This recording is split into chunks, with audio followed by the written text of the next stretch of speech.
Hi everyone, welcome back to Crypto Basics.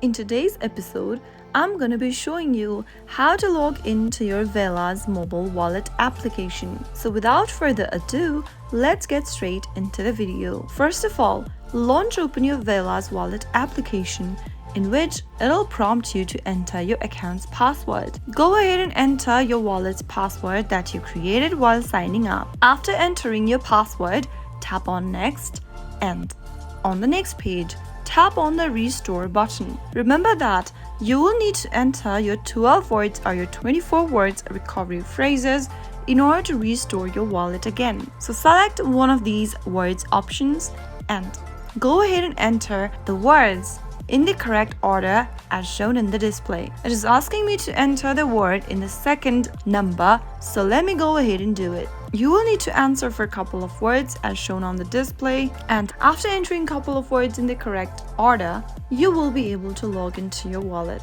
So that's how easy it is to log into your Velas mobile wallet application within a few minutes. If you found the video to be helpful, go ahead and give us a thumbs up. Don't forget to subscribe to our channel by hitting the subscribe button. Also press the bell icon so that you'll never miss another upcoming upload from us. I will see you again in the next video. Goodbye till then.